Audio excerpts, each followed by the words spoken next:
Hello, Saitlanders, how are you? We hope that you're well. I want to tell you a couple of stories, and the whole thing I've kind of figured out in my mind what I'm going to say, and they are inspired by, well, this tale with its little anecdotes within it is inspired by something somebody said to me. They suggested that I should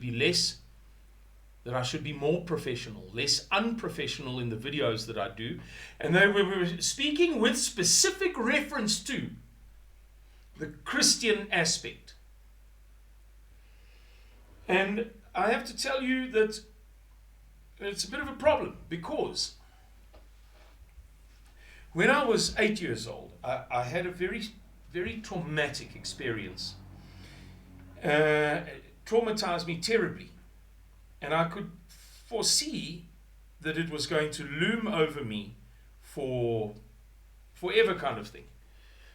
Well, for the foreseeable future. And so after some time of enduring the burden of it, our family lived at the time in Athlone Park.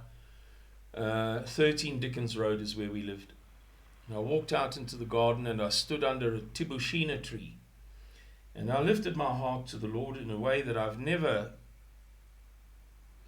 since been able to do, or have never since done.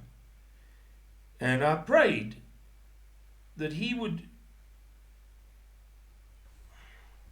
help me with this crisis. Help me by revealing to me some purpose in my life. You know, if I'm going to endure this for the rest of my life, it'd be nice if there was light at the end of the tunnel, kind of thing. That was the gist of what I was praying, and I got an answer. And very few people know this story. I never told it to anybody until I'm 50 now. Just turned 50 4 months ago. I think the first time I ever told anybody, I was 36, 35 or 36, maybe 37. The second time was when I was 38, and I think the third time when I was 45, 46. By and large of. And I've never told anybody the full story. But I got an answer.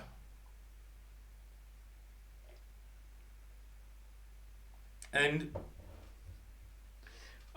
I can't tell you the full story, and I'm sorry about that. Or I won't tell you the full story. I don't want to.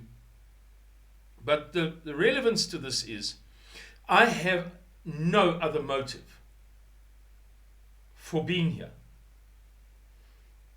than the will of God. Doesn't make me a good person. I'm not those of you who know me well know I'm a skibenga. And I like it that way. I prefer it that way. But it doesn't change the fact. I don't have a choice, skibenga or not. And so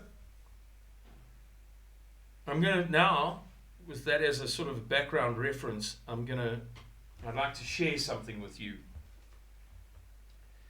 I'm going to read from a book that my grandfather gave me a couple of years later, after that event, about 3 years later perhaps, and gave me a whole lot of gifts, and the rest was stolen, sadly, very sadly. And then I'm going to make a point. So here we go. You can actually follow. Let me just bring this up.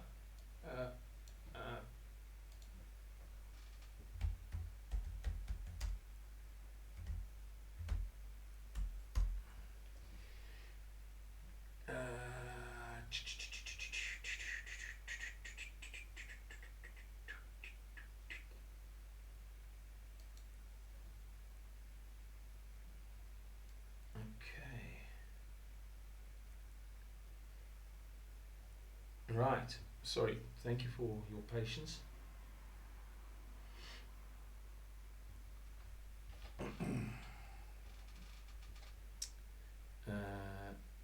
There we go, you can follow. Now, when Jesus was in Bethany, in the house of Simon the leper, there came unto him a woman having an alabaster box of very precious ointment, and poured it on his head as he sat. But when his disciples saw, they had indignation, saying, To what purpose this waste? For this ointment might have been sold for much and given to the poor. When Jesus understood, he said to them, Why trouble ye the woman? For she hath wrought a good work upon me. For ye have the poor always with you, but me ye have not always. For in that she hath poured this ointment on my body, she did for my burial. Verily I say unto you, wheresoever this gospel shall be preached in the whole world, shall also this, that this woman hath done, be told for a memorial of her. Then, this is very important, then one of the 12, called Judas Iscariot, went unto the chief priests, and said unto them, What will ye give me, and I will deliver him unto you? And they covenanted with him for 30 pieces of silver.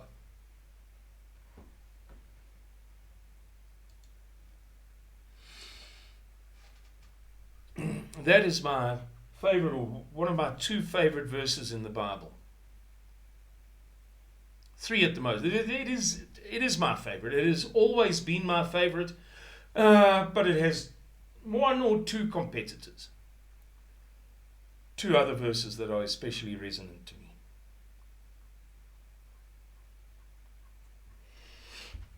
me. Those people who think that we should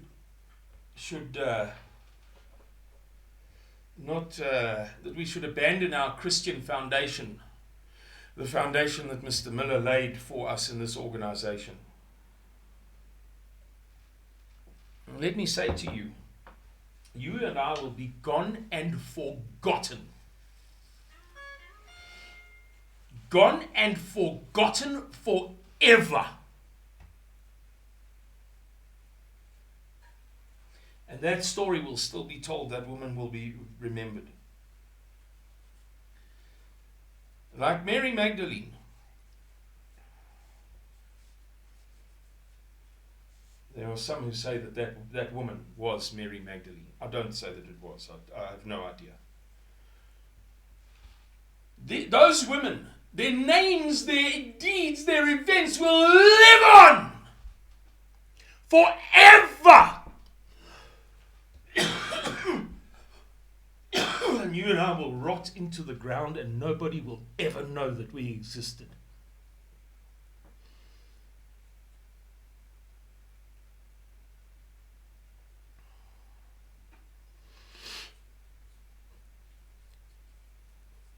We must be wary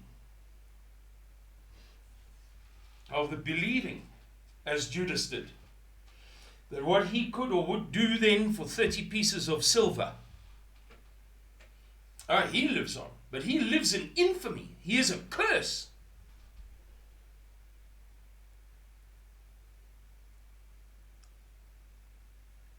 Judas witnessed that, it seems. Upon witnessing that, upon Christ saying, don't chastise this woman. Don't second guess my acceptance of her gift. You think you're so clever. I accept her gift. You come with it. Scientists.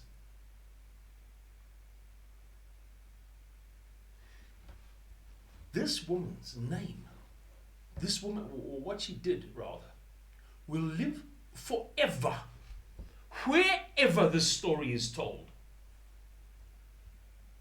Let's revisit the words.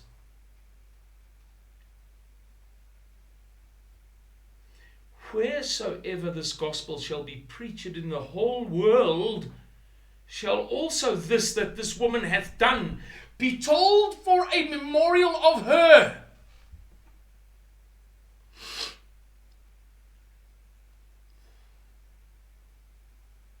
Don't think.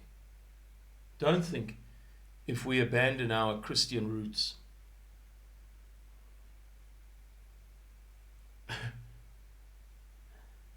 No. Judas saw that, he witnessed Christ rebuke the disciples for chastising her, implicitly chastising her, and implicitly second guessing him. They think he's God, but they think they're cleverer. They could have been modern Christians, these guys.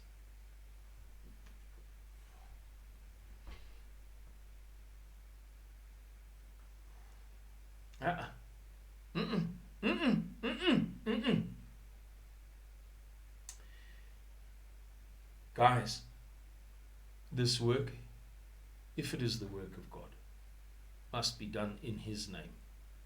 Finish and klaar. I want to mention briefly the Mrs. Miller. Mrs. Miller sent me a message a couple of weeks ago, and it was quite powerful because it was far more relevant than she could ever have imagined.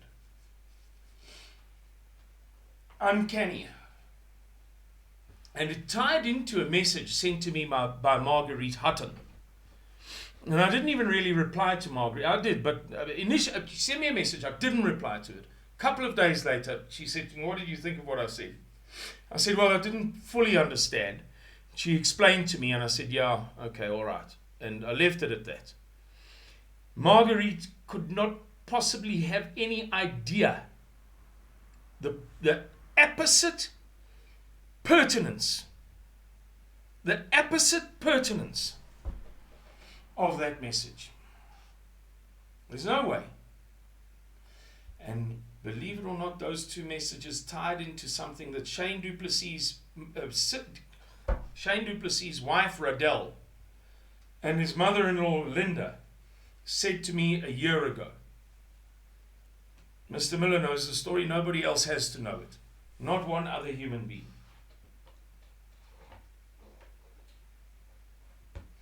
Spot on. Not spot on. How these four I don't know. What I know is this. Don't try to convince me, please. Don't. Because I will spite you. Mensa. I'm telling you. Don't try to convince me not to be here for the Christ. That there are better reasons to be here, and that those reasons can be manifest or realized. Should be manifest and realized rather than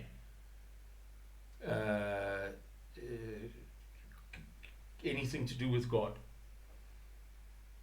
I will try not to shove my religion down your throat. Don't ask me to abandon it. I will delight in spiting you. Truly. Truly.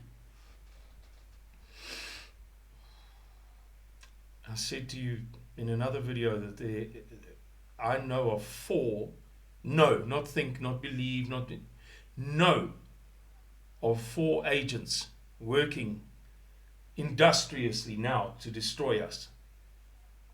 And by the strangest of coincidences, in my opinion, doesn't have to be your opinion. Well, actually, it's not an opinion. How can I say this? I'm not saying it very eloquently, but the long and the short of it is all 4 of those people, each one of them has at some or other point either said to me directly or said to somebody else and I've overheard it, or it's come out some other way, are either atheists or apostates.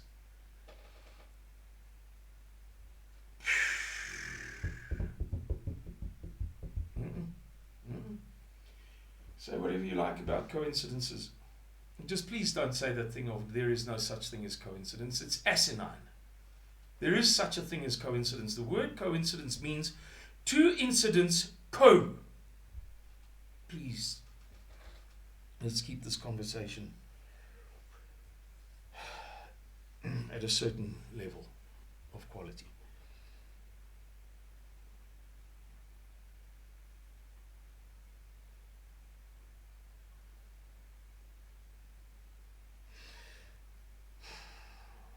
I think I've said everything that is worth saying.